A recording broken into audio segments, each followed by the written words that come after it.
ಪುತ್ತೂರು ನಗರ ಕಾಂಗ್ರೆಸ್ ಸಮಿತಿಯಿಂದ ನಗರಸಭಾ ವ್ಯಾಪ್ತಿಯ ಆಶಾ ಕಾರ್ಯಕರ್ತೆಯರಿಗೆ ಆಹಾರದ ಕಿಟ್ ಮತ್ತು ನಗರ ಪ್ರಾಥಮಿಕ ಆರೋಗ್ಯ ಕೇಂದ್ರದ ಕೊರೋನಾ ವಾರಿಯರ್ಸ್ಗೆ ಮಾಸ್ಕ್ ವಿತರಣೆ ನೆಲ್ಲಿಕಟ್ಟೆ ನಗರ ಪ್ರಾಥಮಿಕ ಆರೋಗ್ಯ ಕೇಂದ್ರದಲ್ಲಿ ನಡೆಯಿತು.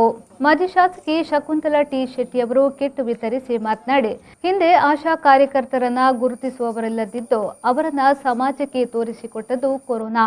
ಈ ಮಹಾಮಾರಿಯ ನಡುವೆ ಎಲ್ಲರೂ ನಮ್ಮವರು ಎಂಬ ನೆಲೆಯಲ್ಲಿ ಸೇವಾ ಕಾರ್ಯ ಮಾಡುತ್ತಿರುವುದು ಶ್ಲಾಘನೀಯ ಎಂದು ಹೇಳಿದರು.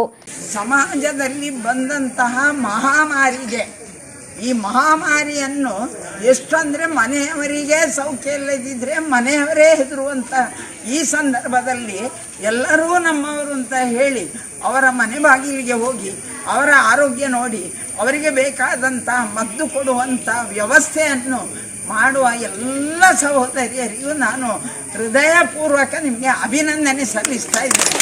ಇದು ನೀವು ಮಾಡುವಂತಹ ಕೆಲಸ ಅತೀ ದೊಡ್ಡದು. ಈ ಸಂದರ್ಭದಲ್ಲಿ ಬ್ಲಾಕ್ ಕಾಂಗ್ರೆಸ್ ಅಧ್ಯಕ್ಷ ಎಂಬಿ ವಿಶ್ವನಾಥ್ ರೈ, ನಗರ ಕಾಂಗ್ರೆಸ್ ಅಧ್ಯಕ್ಷ ಎಚ್ ಮೊಹಮ್ಮದ್ ಅಲಿ, ಮಾಜಿ ಅಧ್ಯಕ್ಷ ಮೊಹಮ್ಮದ್ ಬಡಗನೂರು, ವಿಟ್ಲ ಉಪ್ಪಿನಂಗಡಿ, ಬ್ಲಾಕ್ ಕಾಂಗ್ರೆಸ್ ಅಧ್ಯಕ್ಷ ಡಾಕ್ಟರ್ ರಾಜರಾಮ್ ಕೆಬಿ, ಮಾಜಿ ಅಧ್ಯಕ್ಷ ಮುರಳೀಧರ್ ರೈ ಮಠಂದಬಿಟ್ಟು ಮೊದಲಾದವರು ಉಪಸ್ಥಿತರಿದ್ದರು.